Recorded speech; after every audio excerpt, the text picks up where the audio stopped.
Bu tatlıyı yiyen bir daha vazgeçemiyor. Dışı hafif, kıtır, içi şerbetiyle yumuşacık.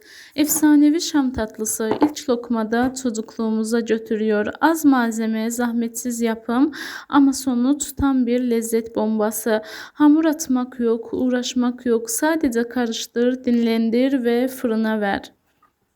Öncelikle 2 su bardağı ılık sütün içerisine 1,5 su bardağı toz şeker ekleyelim. Şeker sütün içerisinde eriyene kadar güzelce karıştıralım.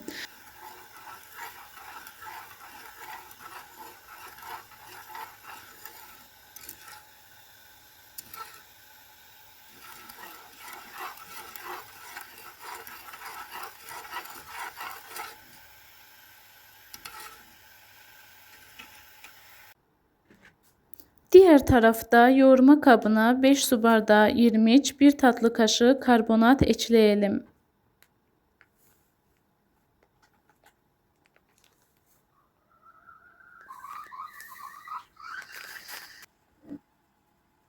Ilıttığımız sütü irmiğin üzerine yavaş yavaş boşaltalım ve tüm malzemeyi bir spatula ve tahta kaşık yardımıyla karıştıralım. Tüm harcı güzelce karıştırdıktan sonra kabın üzerini streç filmle kapatıp bir gece dinlenmesi için dolaba gönderelim.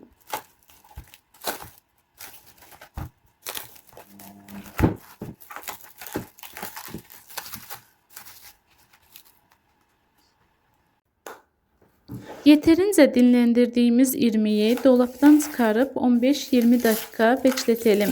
Ardından 3-4 dakika irmiği yoğuralım.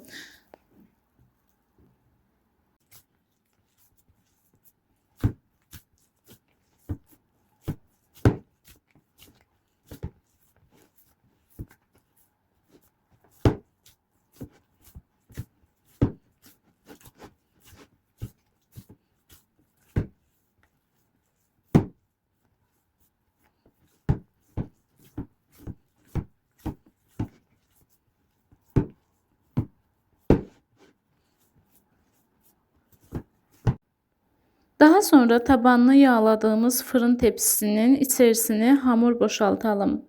Eşit miktarda dağıttıktan sonra üzerine önce elimizle daha sonra bir spatula yardımıyla güzelce düzleyelim. Eşit boyutta olmasına dikkat ederek tatlımızı parçalara keselim. Bu kesme işlemi sırasında tabanına kadar inmenize gerek yok. Sadece ayrım yerlerini belli etmeniz yeterli olacaktır. Biraz göz kararı ince uzun dik dörtgenler halinde keselim. Her bir dilimin üzerine tuzsuz fıstığı yerleştirelim. Tatlımızı 180 derecede ısıttığımız fırında yaklaşık 30 dakika pişmeye bırakalım.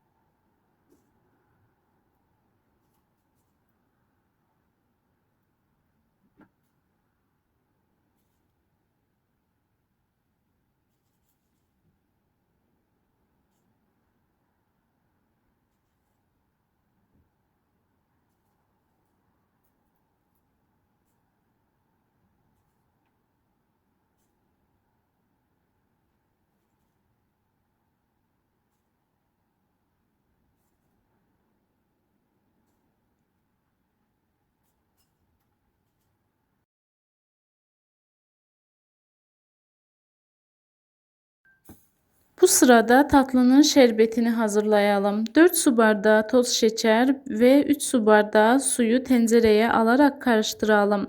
Şerbetimiz kaynamaya başladıktan sonra içerisine çeyrek limon atıp kaynatalım. Fırından aldığımız tatlıyı üzerindeki izleri geçerek keselim. Sıcak şambalının üzerine sıcak şerbeti gezdirerek dökelim. Tatlımız şerbetini hızlıca seçecektir. Soğuyuncaya kadar oda sıcaklığında bu şekilde bekletelim tatlımızı. 4-5 saat sonra dinlendirip servis edebiliriz. Afiyet olsun. Kanalıma abone olup yorum yapmayı unutmayın.